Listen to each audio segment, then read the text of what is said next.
اللہ تبارک و تعالیٰ کی فضل و کرم سے ہم سورہ فاتحہ پڑھ رہے ہیں، اور سورہ فاتحہ میں ہم کل پہلی آیت پڑھے الحمد للہ رب العالمین، جس میں ہم بتائے کہ تمام تعریفیں اللہ کے لیے ہے، یا حمد جسے کہتے ہیں وہ اللہ ہی کے لیے ہے۔ حمد اللہ ہی کے لیے ہے جو تمام جہانوں کا پروردگار ہے، پالنے والا ہے، رب العالمین۔ اس میں ہم رب بتائے تھے کہ وہ جو انسان کو ہر وقت مدد دیتا رہے، ہر وقت۔ اس میں ہم بتائے تھے کہ انسان کا جو وجود ہے اور انسان کی ایک ایک حرکت، اس کے ہر عضو کی حرکت، ایک ایک حادثہ، اس کا ایک ایک سینس جو اس کا کام کر رہا ہے، آنکھ، ناک، منہ، کان، پھر اس کے علاوہ دماغ، جگر، جو کچھ اس کے اندر حرکت کر رہا ہے، وہ ہر لمحہ امداد الہی سے چل رہا ہے، اللہ تعالیٰ کی مدد سے چل رہا ہے۔ اللہ تعالیٰ کی مدد ایک لمحے کے لیے بھی اگر رکے تو پھر انسان عدم رہتا ہے، وہ انسان کا کوئی وجود نہیں ہے۔ اور اس کے لیے دیا اور چراغ میں، اور اس بتی اور اس کی تیل سے جو ہے ہم تشبیہ دے کر یہ بات سمجھا چکے تھے۔ اور عالم کے بارے میں بتائے تھے العالمین، عالم جہاں کو کہتے ہیں، اور اس کو عالم اس لیے کہتے ہیں کیونکہ اس سے علم حاصل ہوتا ہے جو کہ اس کے اصل پیدا کرنے والے کی طرف لے جاتا ہے۔ الحمد للہ رب العالمین، اس کی تشریح ہم کر چکے ہیں۔ آگے بڑھتے ہیں آیت نمبر 2 کی طرف۔ الرحمن الرحیم، الحمد للہ رب العالمین الرحمن الرحیم، ٹھیک ہے۔ رحمان، لفظ رحمان اور لفظ رحیم کی ہم کسی قدر تشریح جو ہے سورہ آغاز میں، جب سورہ فاتحہ ہم شروع کر رہے تھے بسم اللہ الرحمن الرحیم کے بیان میں، ہم کسی قدر اس کی تشریح کر چکے ہیں۔ اب یہاں پر اللہ تبارک و تعالی الرحمن الرحیم لایا، بسم اللہ الرحمن الرحیم۔ الرحمن الرحیم یہ پھر اس کی صفت ہو رہی ہے اللہ تبارک و تعالی کی، یعنی اس اللہ کے نام سے ہم شروع کیے، ہم پڑھنا شروع کیے ہیں یا عمل کرنا شروع کیے ہیں اس اللہ کے نام سے جو رب العالمین ہے، تمام جہانوں کا پروردگار ہے، رب ہے، اور جو رحمان ہے اور رحیم ہے۔ اب یہ جو آیت ہے یہاں پر لانے کا جو مقصد ہے انشاءاللہ تعالی ہم بتائیں گے کہ یہ رب العالمین کے ساتھ کیسے جڑا۔ سیدی محمد عبد القدیر صدیقی رحمۃ اللہ علیہ بحر العلوم، بحر العلوم جہاں پر بھی کہیں گے ہم تو حضرت محمد عبد القدیر صدیقی رحمۃ اللہ علیہ مراد ہوں گے، اور جہاں پر شیخ الاسلام کہیں گے تو علامہ طاہر القادری صاحب مراد ہوں گے وہاں پر، ٹھیک ہے۔ فرماتے ہیں اللہ تبارک و تعالی رب العالمین ہے، وہ انسان کو پیدا کرنے کے بعد اس کو اس کے کمال تک پہنچاتا ہے، اس کو اس کی زندگی عطا کرتا ہے، اور اس کے لیے وہ ہر وقت اس کا مددگار ہوتا ہے۔ اور انسان ہر وقت پیدا ہونے کے بعد وہ یہ نہ سمجھ لے کہ وہ آزاد ہو گیا ہے، یعنی کوئی آدمی پیدا ہو جائے، جب انسان پیدا ہوتا ہے اور اس کو صلاحیتیں مل جاتی ہے تو اب اس کو کسی کی ضرورت نہیں ہے، وہ جو ہے وہی ہے، خود سے ہے، اب وہ چلا لے گا، جی جو دینا تھا اللہ تعالیٰ دے دیا، اب وہ چلا لے گا، اس طرح سے نہیں، بلکہ ہر وقت اللہ تبارک و تعالیٰ عطا کرتے رہتا ہے۔ مگر عطا کرنے میں، اور اللہ پروردگار ہے تو اسی کا کام ہے عطا کرنا، اسی کا کام ہے مدد کرنا، اور اس کے علاوہ کوئی دوسرا مدد کر بھی نہیں سکتا۔ جو کچھ دے رہا ہے وہ اللہ تعالیٰ ہی دے رہا ہے، لیکن کیا اس کا دینا دوسروں کے دینے کی طرح ہے؟ نہیں۔ دوسروں کا دینا کیسا ہوتا ہے؟ ایک مثال کے طور پر حضرت قبلہ یہاں پر حضرت بحر العلوم رحمۃ اللہ علیہ ایک مثال بیان کرتے ہیں کہ دوسروں کا اپنی ڈیوٹی انجام دینا، دیکھو کھلانا، پلانا، زندگی دینا، مدد کرنا اللہ ہی کا کام ہے، ٹھیک ہے، تو یہ اللہ تعالیٰ ہی کرتا ہے۔ مگر فرق ہے، کیسا فرق ہے؟ جیسا کہ سورج نکلتا ہے اور سورج کی گرمی سے جو زمین میں پانی ہے وہ پانی بھاپ بن کے ابھرتا ہے، جی بھاپ بن کر، دھوپ کی گرمی سے پانی بھاپ بن کر اوپر جاتا ہے، اور وہ اوپر جانے کے بعد پھر کلاؤڈز، ابر کی صورت اختیار کر لیتا ہے، اور وہ جب کلاؤڈز بن جاتا ہے تو پھر وہ کلاؤڈز ادھر ادھر گھومتے ہیں، اور وہ گھومنے کے بعد کوئی ایک مقام پر رک کر پھر وہ پانی کو زمین پر برسا دیتے ہیں، اور وہ پانی زمین پر آتا ہے، اور اس سے کیا ہوتا ہے، زمین میں ہریالی آتی ہے، نمی آتی ہے، اس میں درخت اور کھیت اور سارے پھل وغیرہ اچھے ہو جاتے ہیں، اور پھر وہ کھیتوں کو کاٹ کر اور وہ پھل کو توڑ کر انسان جو ہے کھاتا ہے۔ تو اب اس کے اندر دیکھیے سورج اپنی ڈیوٹی کر رہا ہے،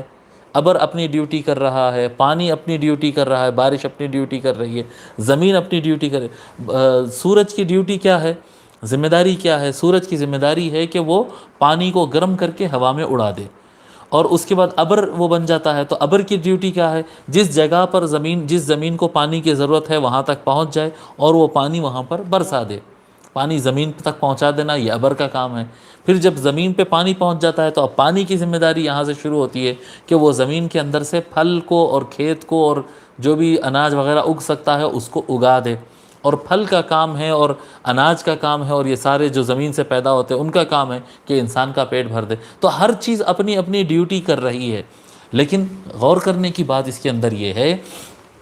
کہ کیا یہ لوگ کو معلوم ہے کہ یہ لوگ یہ کام کر رہے ہیں؟ کیا سورج کو پتہ ہے کہ وہ یہ کر رہا ہے؟ کیا اس کے پاس علم ہے؟ کیا وہ اپنے ارادے سے کر رہا ہے؟ کیا سورج یہ ڈیسائیڈ کر سکتا ہے کہ میں یہاں کا پانی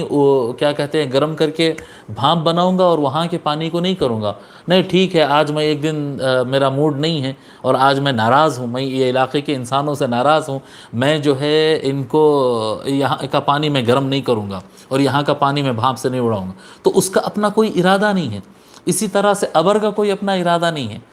ابر جو ہے میں یہاں پر پانی برساؤں گا اور یہاں پر پانی نہیں برساؤں گا، میں پانی برساؤں گا، میں پانی نہیں برساؤں گا، یہ فیصلہ نہیں کر سکتا ہے ابر۔ زمین یہ فیصلہ نہیں کر سکتی ہے، پانی یہ فیصلہ نہیں کر سکتا ہے کہ میں کیا کہتے ہیں پھل نکالوں گا یا نہیں نکالوں گا۔ جب ان کی ڈیوٹی مقرر کر دی گئی ہے تو بس یہ اپنی ڈیوٹی کرتے ہی رہیں گے، یہ اپنی ذمہ داری ادا کرتے رہیں گے۔ اللہ تبارک و تعالیٰ کی بھی ذمہ داری ہے، اللہ تبارک و تعالیٰ نے خود پر ذمہ داری رکھا ہے، وَمَا مِن دَابَّةٍ فِي الْأَرْضِ إِلَّا عَلَى اللَّهِ رِزْقُهَا، زمین میں جو کوئی ہے اس کو رزق دینا اللہ تبارک و تعالیٰ کی ذمہ داری ہے۔ ہر زندہ چیز ما یدب علی الارض، جو زمین پر چلتا ہے، رینگتا ہے، گھسیٹتا ہے، جی سانپ ہو، بچھو ہو، جو بھی زمین پر ہو، اس کی رزق کی ذمہ داری اللہ تبارک و تعالیٰ۔ ہر چیز کو زندگی دینا اللہ تعالیٰ کا کام ہے، ہر انسان کو دیکھنے کی صلاحیت دینا، ہلنے کی صلاحیت دینا، یہ اللہ تبارک و تعالیٰ اپنے ذمہ رکھا ہے، اور اللہ تبارک و تعالیٰ سب کو عطا کر رہا ہے۔ لیکن کیا ان کی طرح،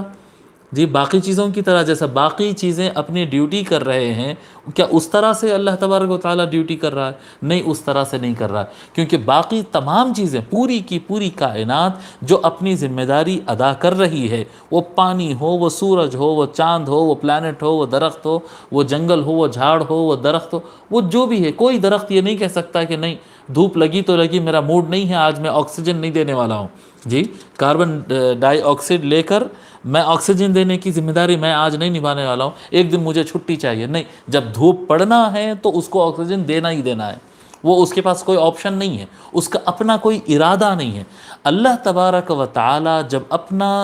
اللہ بندوں کے کام کرنے میں اور اللہ تعالیٰ کے کام کرنے میں فرق یہ ہے کہ جب بندے کام کرتے ہیں، مخلوقات اپنی ڈیوٹی ادا کرتے ہیں، ذمہ داری پوری کرتی ہے، تو وہ یہ ذمہ داری پوری کرنے میں مجبور ہے، اور اللہ تبارک و تعالیٰ جب یہ کام فرماتا ہے اور اللہ تبارک و تعالیٰ جب بندوں کی امداد کرتا ہے، ان کو عطا کرتا ہے، تو وہ اختیاری ہوتا ہے۔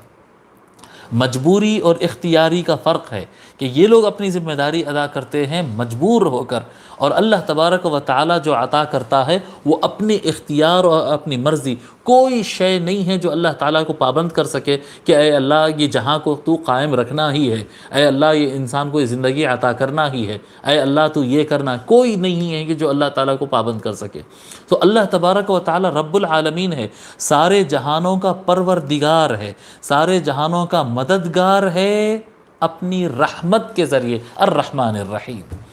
الحمدللہ رب العالمین الرحمن الرحیم، وہ رب العالمین ہے اپنی رحمت کی وجہ سے۔ وہ اللہ تبارک و تعالیٰ جو مدد کرتا ہے وہ مہربانی ہے اس کی رحمت ہے، اس کا احسان ہے۔ جی ایسا نہیں کہ سورج ہے، سورج کی یہ ڈیوٹی ہے تو اللہ ہے، اللہ کی یہ ڈیوٹی ہے، پانی ہے یہ ڈیوٹی ہے اور اللہ کی یہ ڈیوٹی ہے، نہیں، اس سے تقابل نہیں ہو سکتا کہ یہ اپنی ڈیوٹی ادا کر رہے ہیں مجبوراً، اور یہ ڈیوٹی ادا کر رہے ہیں کہ ان کو پابند کر دیا گیا، ان کو ذمہ داری لگا دی گئی ہے، اور اللہ تبارک و تعالیٰ کو ذمہ داری لگانے والا اور اللہ تعالیٰ کو پابند کرنے والا اور اس کے اوپر کوئی چیز فرض اور لازم کرنے والا کوئی اور نہیں ہے۔ اللہ تبارک و تعالیٰ جب کر رہا ہے تو جو کچھ کر رہا ہے وہ اپنی رحمت عامہ یا اپنی رحمت خاصہ کے ذریعے۔ رحمت عامہ الرحمن سے کیا کہتے ہیں پھوٹتی ہے، اور رحمت خاصہ الرحیم سے۔ ہم بتا چکے ہیں الرحمن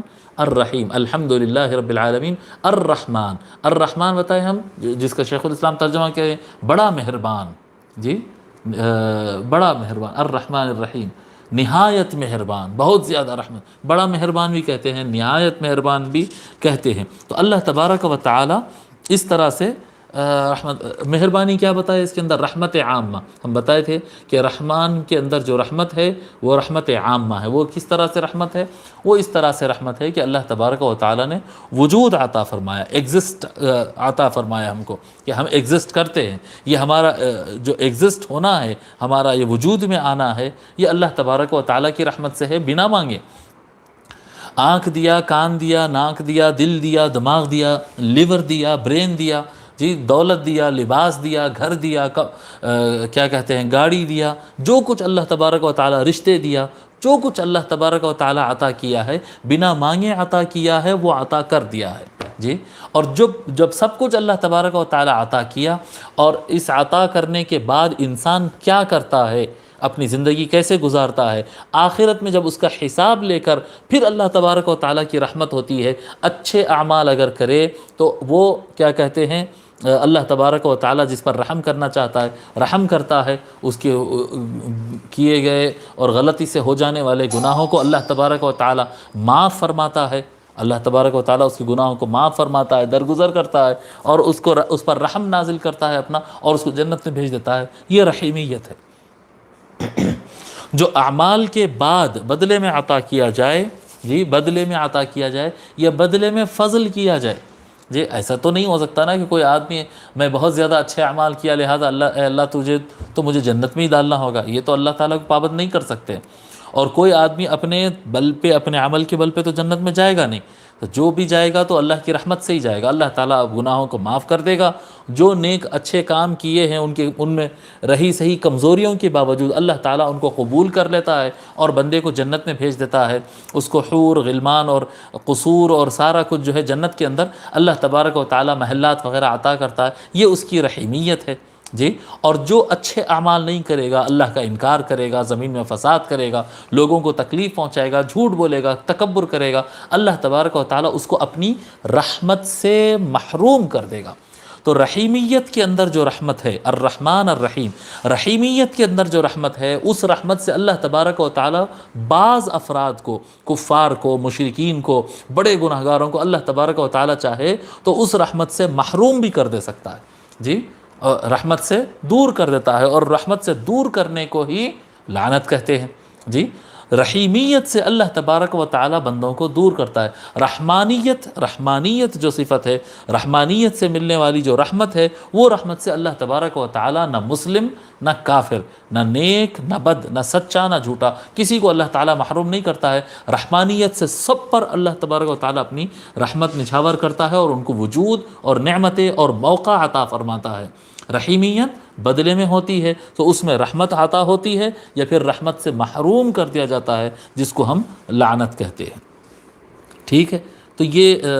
اللہ تبارک و تعالیٰ کی صفت یہاں پر بتا دی گئی ہے کہ اللہ تبارک و تعالیٰ جو رب العالمین ہے، جو سارے جہانوں کا پروردگار ہے، اس کی پرورش کرنا اور اس کا امداد کرنا اس کی رحمت ہے، نہ کہ اس کی مجبوری اور نہ کہ اس کے اوپر کوئی پابندی ہے، ٹھیک ہے۔ الرحمن الرحیم۔